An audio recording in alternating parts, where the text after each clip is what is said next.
Hey, this is Larry Goins and welcome to another one of my training videos. Today we're going to talk about lease options. Now, when I used to have a lot of rental property, instead of just having a straight lease on my properties, I would have a lease option agreement. In fact, it's two separate agreements. First of all, let's go through the definition.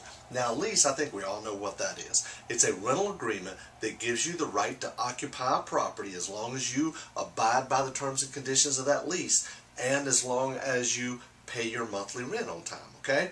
Now, an option agreement, it is a little bit different. It gives you the right, but not the obligation to purchase a property. Now, why is that a big difference? Well, if you get a contract on a property to purchase it, you have an obligation to purchase that property, of course, depending on the terms and conditions of that contract.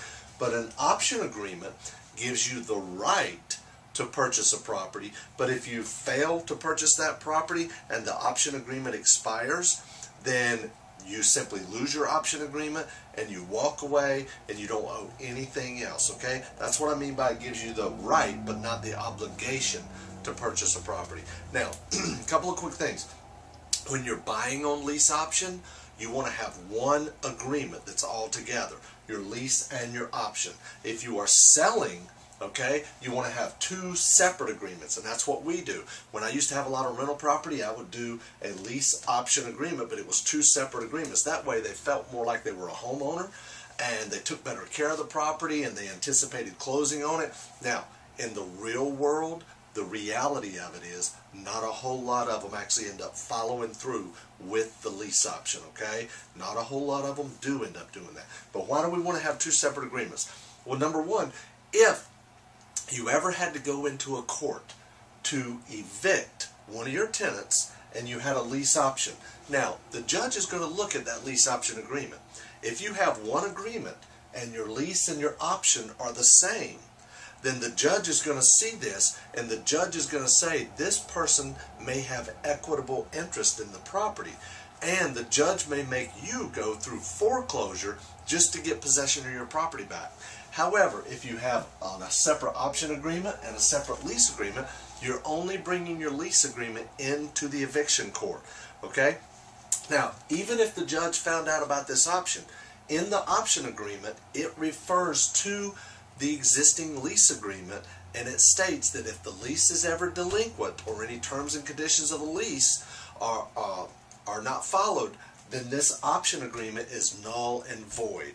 Okay, so that releases any equitable interest. Of course, you have to ask your local attorney because all states are different, but that's the way we've always done it, and that's the way I was taught years and years ago. Okay, now let's talk about the percentage of deals that close. As I mentioned, not a whole lot of these deals close, but it is a good way to get a higher lease amount and you get a higher down payment amount. For example, you might lease a house and you might get $500 down, or I should say deposit, okay? And you might get $500 a month, okay? Well, if you're doing a option or a lease option, you may be able to get $600 a month. And for your option money, okay, it's not a deposit, it's option, you may be able to get $1,000 or maybe $1,500 or more, okay, as your option, okay? As your option money. And remember, this is non-refundable. Your tenant is not going to get it back once they end up moving out if they don't close on the deal. And as I mentioned, not everybody closes on these deals. In fact, I used to do a lot of lease options, and it seemed like very, very few of my tenants actually followed through and purchased the property, okay? But it is a good way to increase your rents and increase the amount of down payment you get whenever they move into the property, okay? Now, let's talk about rent credits. A lot of times you're going to get a tenant that's going to say, how much rent credit are you going to give me? Well, my typical answer is, well, I hadn't thought of giving you any. So we will try to negotiate that, and it's all negotiable, okay? We'll try to negotiate that, but it may be you end up having to give maybe $100 a month rent credit. So actually, they will feel like their rent is $500 because $1 or $100 of the money is going over to the purchase price, okay? And so in 12 months, if they had $100 rent credit, after 12 months, they would have $1,200 toward either the purchase price or the down payment. Okay? Now that we're talking about this, I want to talk about what should you do if you're having your rent credited, or if you're having your tenant's rent credited, if you give them anything, whether it's $50 a month or $100 a month, and if they do ask this, here's what you say. Well, how much would you like credited? You'll be surprised. They may say $25 a month. They may say $50 a month, and you were willing to give $100 a month. Really, it doesn't really matter that much, and I'll tell you why. Watch this. Now, here's a couple of tricks here, and let me show something to you. Let me just erase this a little bit. Give us some more room. Here's a couple of things. Now, say you are going to sell this property for $80,000, okay? And that is the option price, okay? Now, this house may be worth, right now, it may be worth $50,000, $60,000, $70,000, but you could realistically do a lease option at $80,000 because you're helping them get in for a low down payment, their option money, and a rental payment, which is at current market or maybe just a little bit above. Okay, so keep that in mind whenever you're doing a lease option.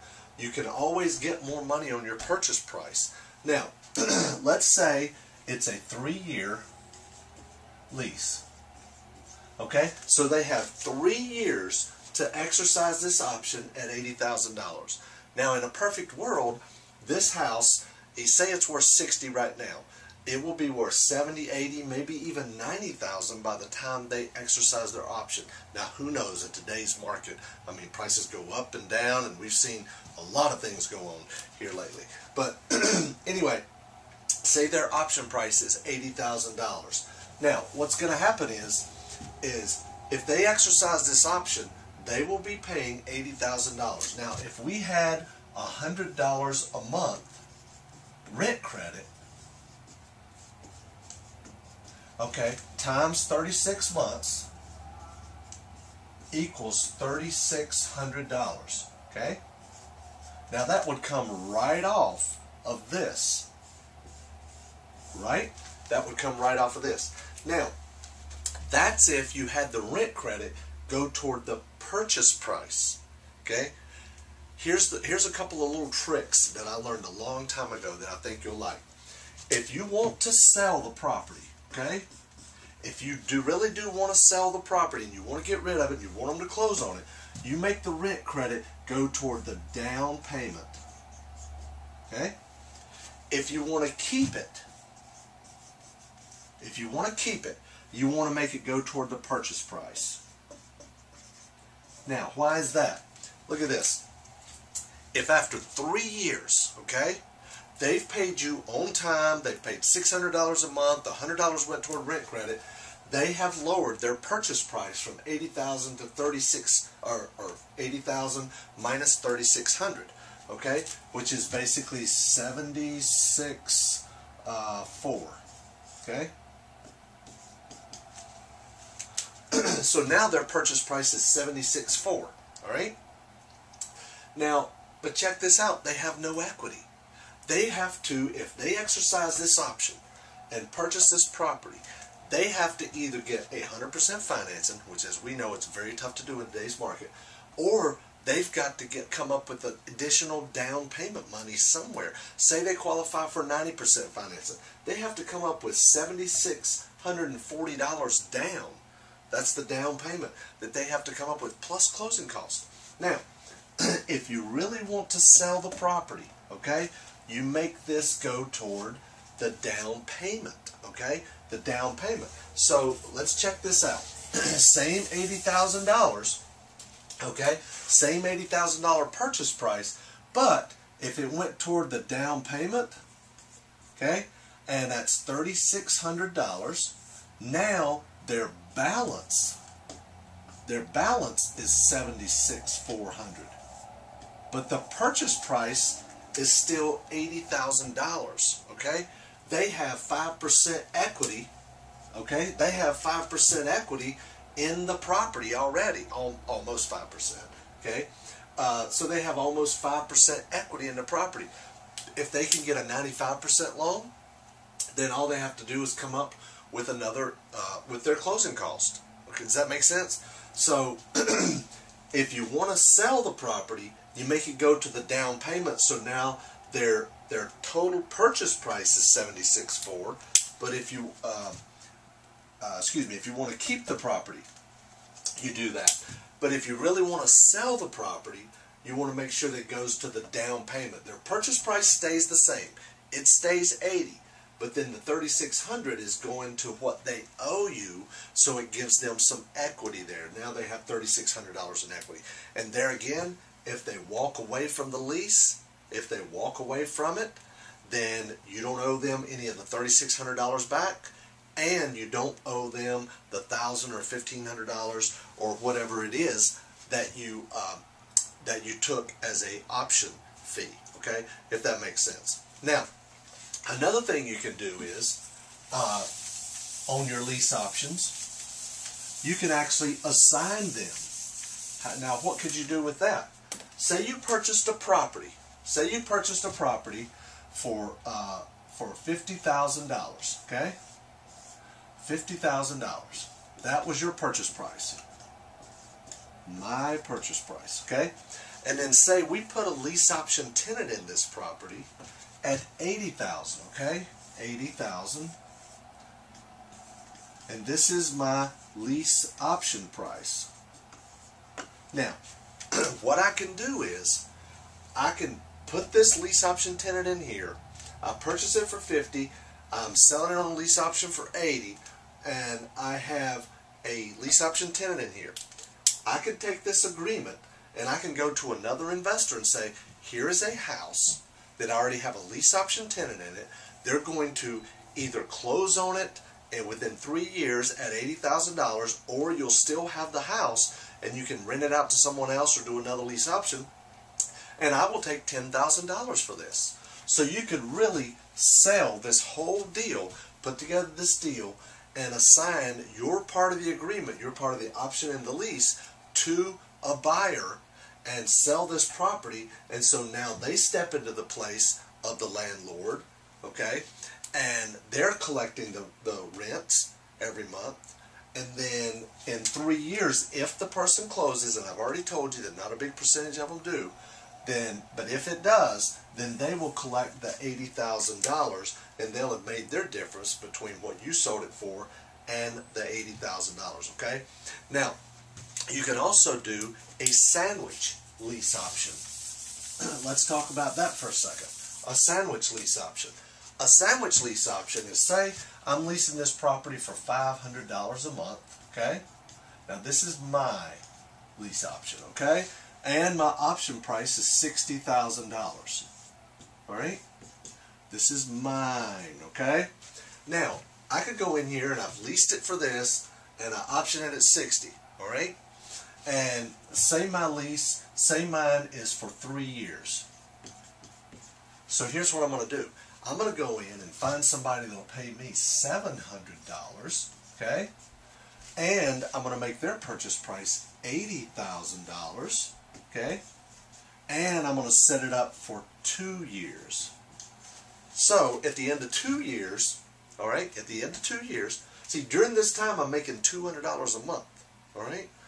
I'm making $200 a month. I don't have to qualify for any financing, don't have to do any of that.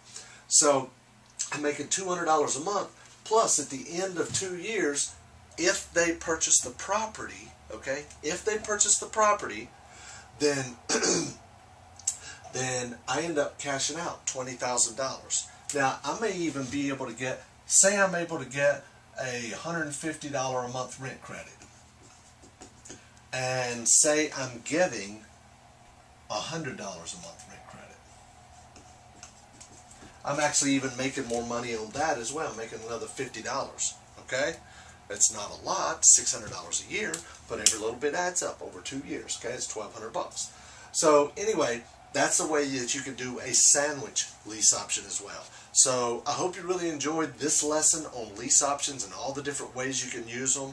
And remember, there's plenty more training videos just like this on many other topics, including articles and software and many other free things over at LarryGoins.com.